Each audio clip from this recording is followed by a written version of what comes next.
Hey everybody, I hope you all can hear me. Um, we're just a little bit early. Well, no, never mind. It's 8 o'clock now. Let's get this thing on the road. Hello everybody, it has been a moment. I hope you're all doing really well. I'm having a Lawson's tonight, Fest beer, out of Wakefield, Vermont.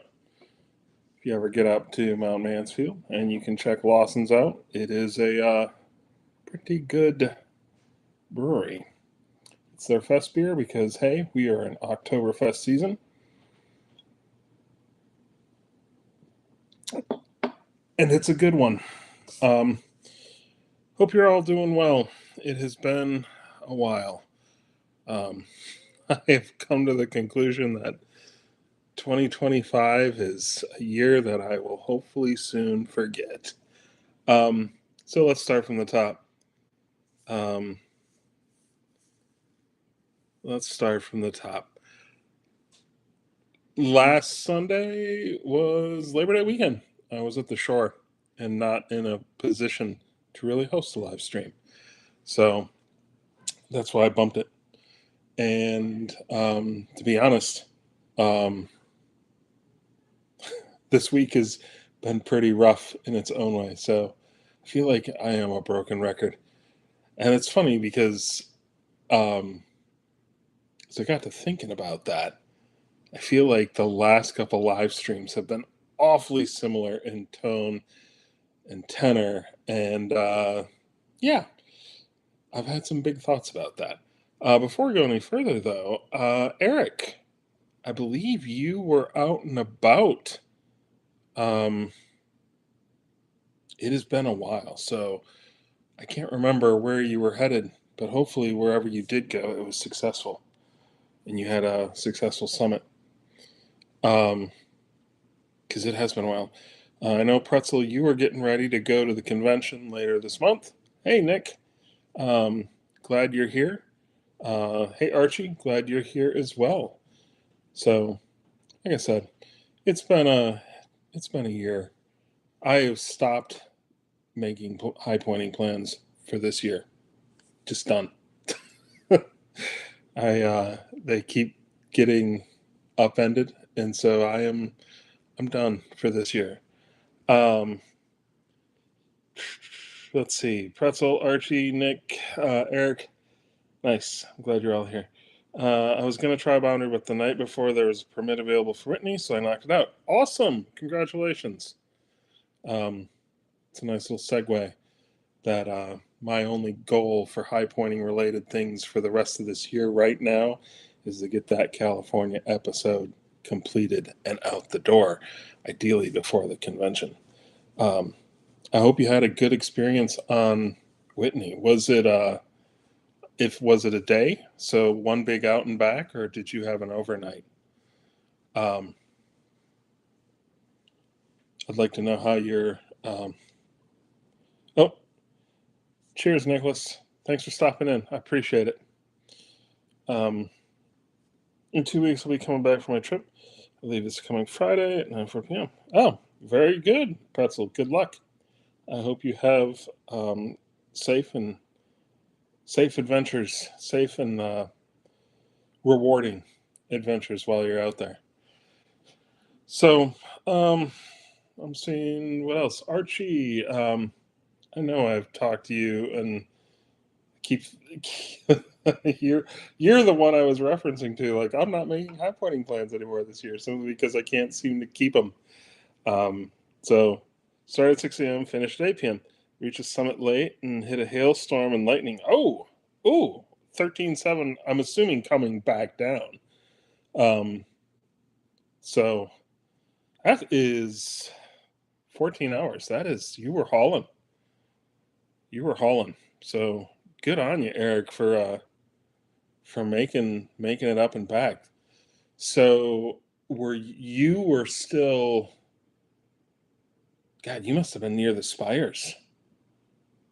I'm assuming. I don't know what route you took. I'm gonna assume you took the standard. Um, so But yeah, that's a bad place to get caught out in a hailstorm. There is no coverage. So I'm glad you're safe. Glad you made it, and you can chalk it up to a good experience. Yeah, that 3 a.m. start for folks that are doing it in one big day. I feel like you sort of have to. That's a lot of miles. Um, will I be doing the stream on the 21st? Probably not. That was one of the things I'm going to talk about in a little bit. What's next for Rooftops of America 2025? It has been a year. I can't seem to break. I can't seem to break a win to save my life this year. So we might as well dive right into it right now and just cut right to the chase. So I'm going to put the live stream. I'm going to go into off-season mode. And what you can expect over the course of the next couple months is you can expect a live stream in October. One. You can expect one around Thanksgiving. And you can expect one around Christmas. And then hopefully over the course of the next 3.5 months, the ship will have righted itself. And things will have settled down and got back into, fingers crossed, man, normal mode. It's just not been a good year. So I am going to take a break and focus my efforts on part of the reason I've been focusing a lot on that Fearsome Critters thing, which for anybody that's watching that, new episode coming out hopefully tomorrow, Tuesday for sure, definitely before September 10th, is because I don't have to necessarily travel. It's a whole lot cheaper to produce those. There's still a big time commitment, but I can film very close to home, which is important right now. So definitely feeling the pinch of things, which is part of the reason I've been punting over the last couple of weeks of pushing the live streams off, because I really haven't had anything to talk about. I haven't really had any high pointing experiences to share, other than the fact that I hit up Delaware again. I should have, like, if I knew how 2025 was going to go, I should have did the thing I've wanted to do since I've moved here and do one Delaware every month over the course of a year. Like, because Lord knows I've been driving by it enough recently. It was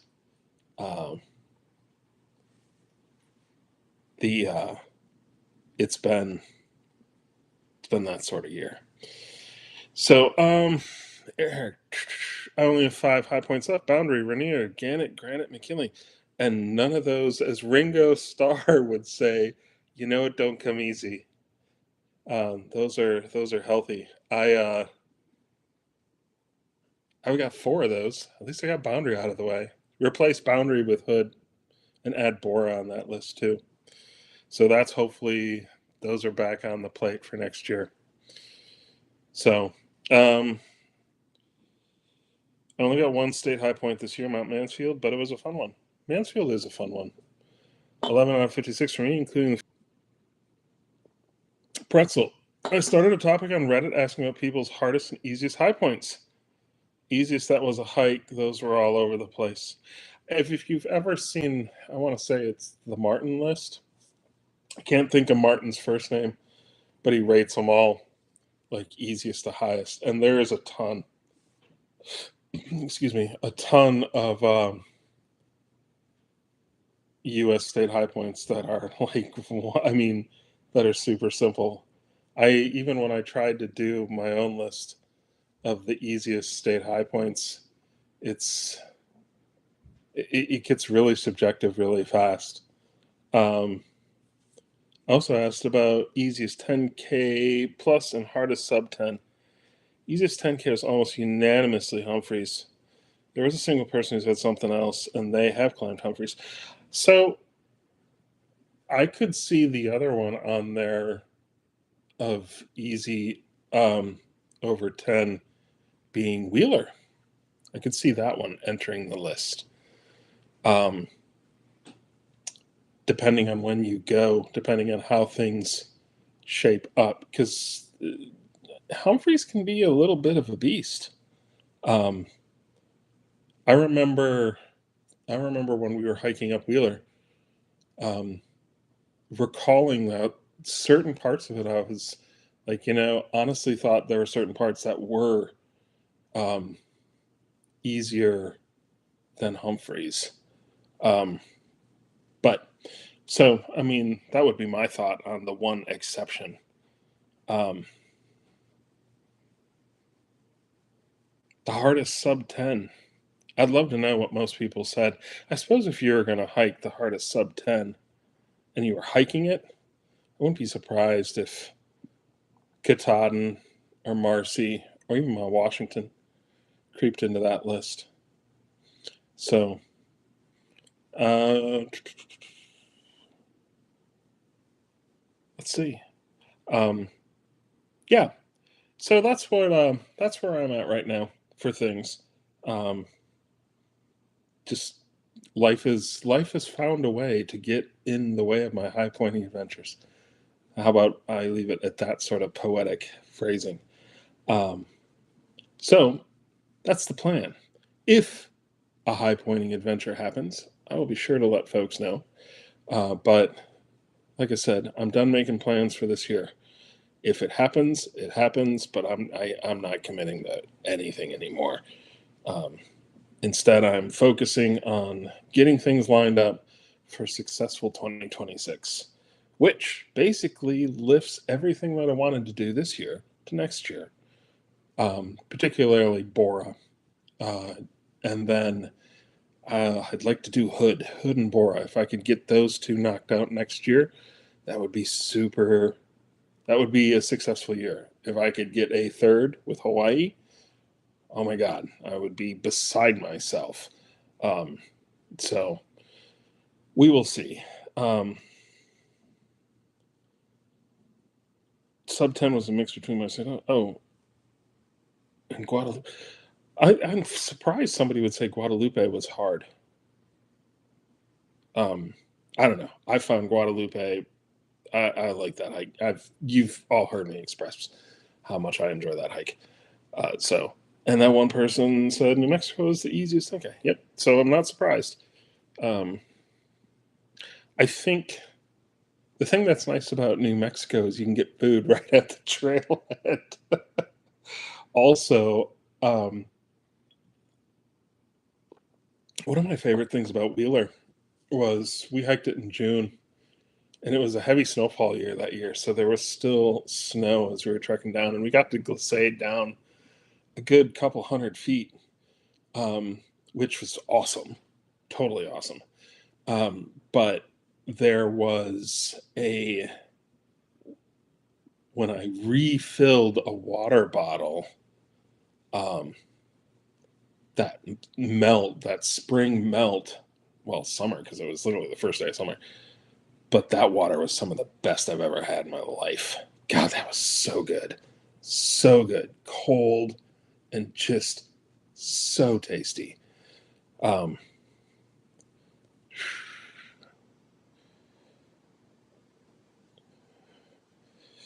Yeah, yes, it is. The other people saying is 1, 2, but to me, the steady climb of a Rocky Pass is more difficult than New Mexico, and that's the reply to my reply. Yeah, I can understand that. I think that's a legitimate response to that. There is when you get. I think the other thing that's sort of a killer with Humphreys is you get a little false summit action, and that can be a little demoralizing too. I went from doing a few high points in a day to just a couple a year. I remember when I started out years and years ago, and it was these high hopes of like, oh my God, I'll be able to knock all these out in no time flat. But the Western peaks have proven to be their own special little sort of trial and tribulation. And that's not even considering Alaska. But I will say I am going to probably focus on the fearsome critters. By the way, thanks for the props on the slide rock bolter. That was a fun one. A very cool little fearsome critter out there in Colorado. Not so little, a leviathan of sorts. But I will say I'll probably start seeking the signers too, which I know I've mentioned in passing, but it's been a while since I've talked about it. But I've been writing a decent amount on our founding fathers and the Declaration of Independence lately. And that's the joy of living in Philadelphia, is I can film all that. So that is also where I'm going to put a lot of my effort. So bottom line, while Rooftops of America is going to be pushed off to the back burner just a little bit, it will not be forgotten. It's just going to be simmering on the back stove. And I'm going to focus my filming on other things in the immediate area. So I just hope when October rolls around, and it will probably be the week before Halloween. So Halloween is the 31st, and it's on a Friday. So the 26th of October. So we're going to take a break for that. But October 26th will be the next live stream.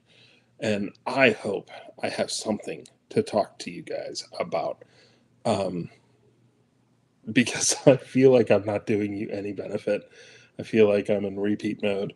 I feel that I have no fresh perspective to offer, and that's a little bit sad. So, 3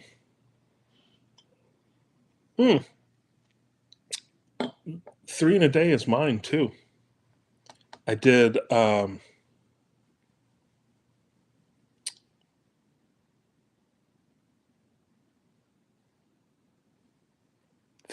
the classic Pennsylvania, Maryland, West Virginia.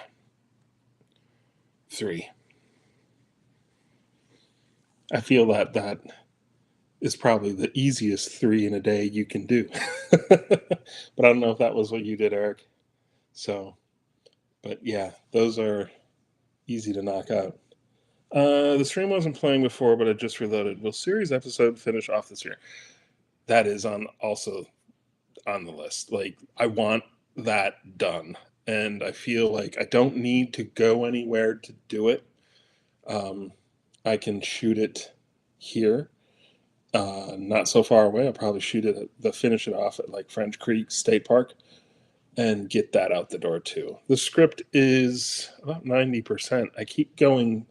I'm falling into a trap that I fell in college, and I can hear Dr. Sinclair in my ear saying, get out of the stacks and just write the damn paper. Because I keep going back and digging more and more stuff. I'm not sure why I'm struggling. It's not for lack of... I don't have writer's block, that's for sure.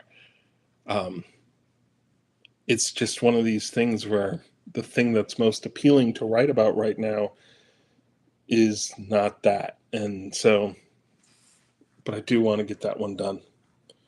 Friesel, Greylock, Mansfield. Nice. That's a good little, that is a good combination. It is a good combination. 35 states, 6 county high points, 166, those are the counts for each kind of high point I've done. No overlaps for any of those. That's awesome, Pretzel. That's really cool. That's good hustle, man. That is a good list. You got me beat on the national parks. One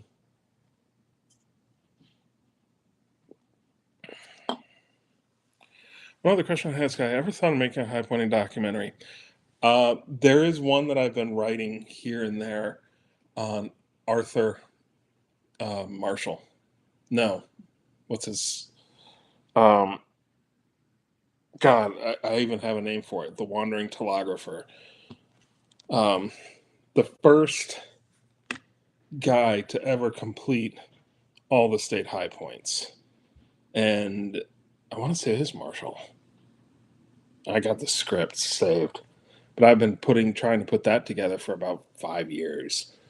and I've always wanted to sort of follow in his footsteps, and that would be sort of a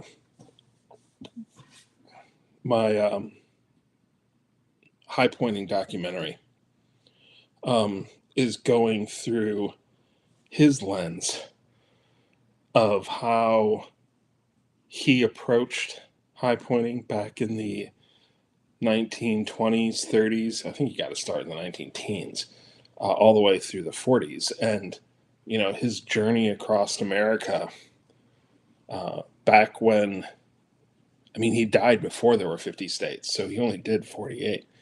But to really look at his journals are now available. You can find them online, and just sort of follow that sort of track. And I think he would be an interesting way to make a counterpoint, or sort of a lens to focus on the sport of high pointing through Marshall's journey, and then compare it to how we go about it today and how the sport has evolved over 100 years. Um, so, yes, to answer your question, Archie, absolutely. Um, that script right now is 8 pages and about 10 more and an outline. Um, so, but I always thought he's an interesting fella. Um, and it's always been interesting to me that we don't really do any recognition of him. Like, you see, even the awards that the high pointing club has, they don't have one for Marshall. Um, Literally the guy who did it first. Um, you've got, I want to say you got the Van Homan Award, and he was the guy who did the first 50. Um, but you don't have the other, but you don't have one for him.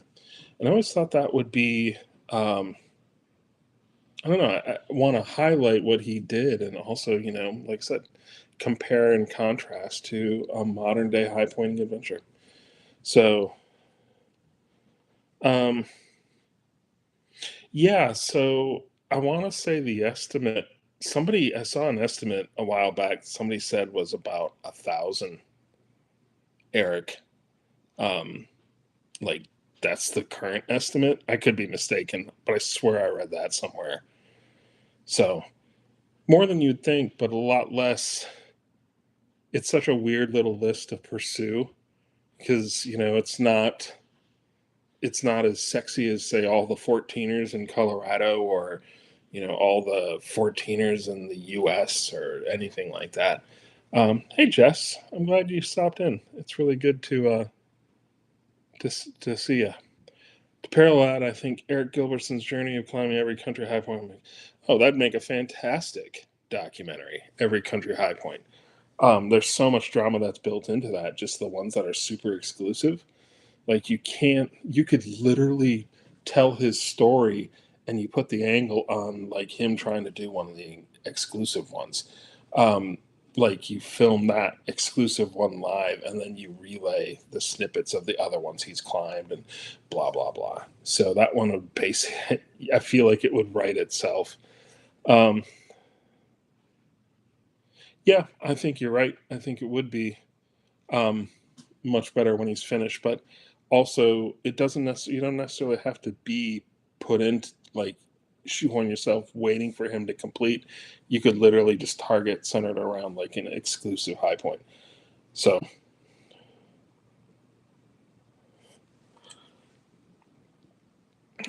yep.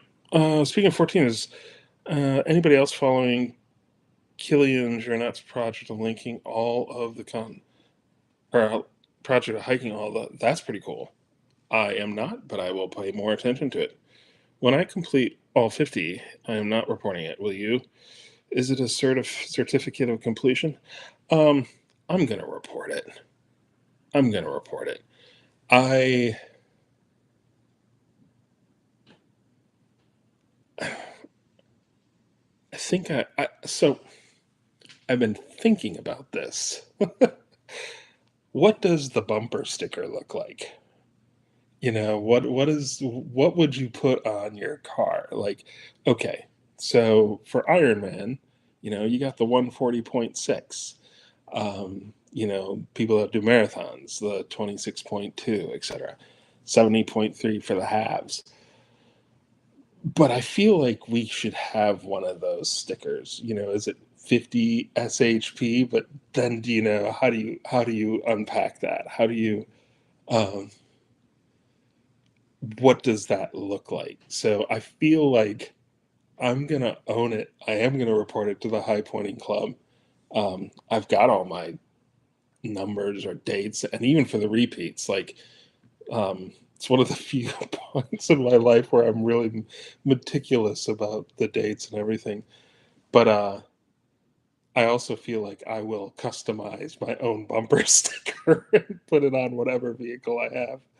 Um, because why not, damn it? Why not indeed?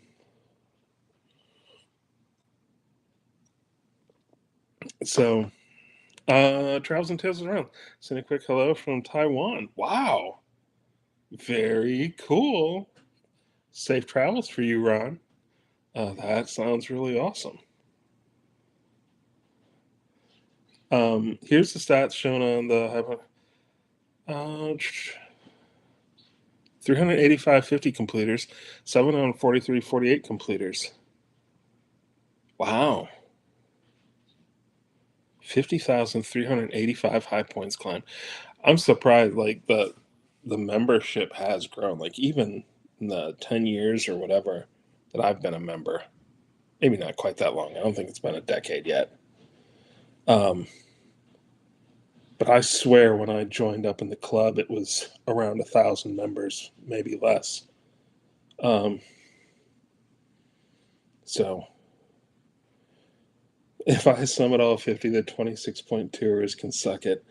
I tell you what, man, I I see the 26.2 and I laugh. I did. I've done an exclusive. I did New York City Marathon, which was an experience, which was cool. I'm glad I did it. The following year, I did my Ironman, and I was like, yay, 140.6 all the way. And that's always been the number that's sort of lived in my head. In fact, what is today? In a couple days, it'll have been 20 years since I did Ironman. Wow, that's crazy to think about. That's absolutely crazy to think about. Man, time waits for no one. So, but that 140%, um, let's see, Denali is far harder than any marathon. Yes, it is. But to everybody that takes a shot for a marathon, more power to them, man. It requires some dedication and some commitment. You can fake it, but it ain't no fun if you fake it. So, and by that I mean still doing it, but not training for it. Um, which could be for a really bad day. Denali is far harder than Yep. Pop quiz: how many national park high points are 14ers? Oh wow. Huh? Kings Canyon. Wouldn't even thought about that. I'm doing the JFK on 22 November. I've been training since last. Is that the JFK 50? Um,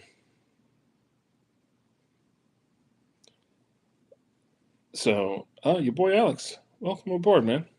Yeah, my brother did the JFK 50 a couple years ago. It was a good day. Afterwards, I took him to the Waffle House.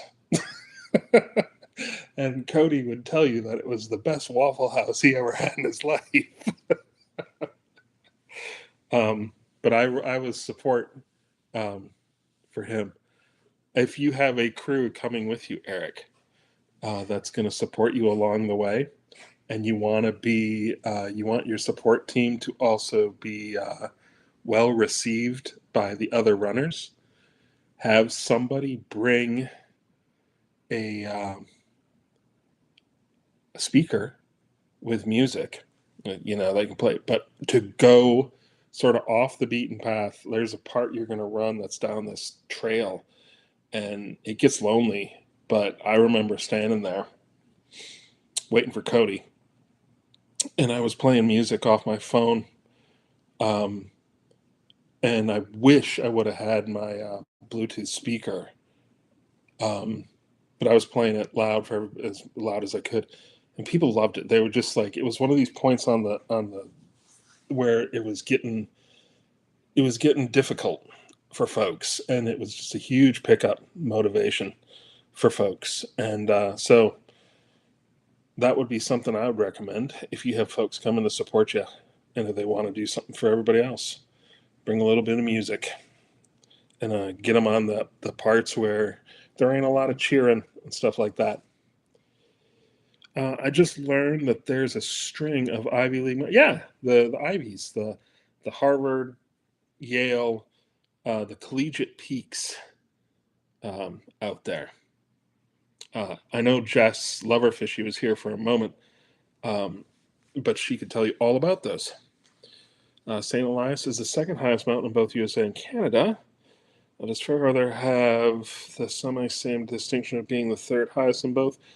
I'd have to look it up. I always talked about, when I hear Fairweather, I like to call it literally the worst, or the mountain with the biggest misnomer, like, because Fairweather is not a thing. You do not get fair weather on Fairweather.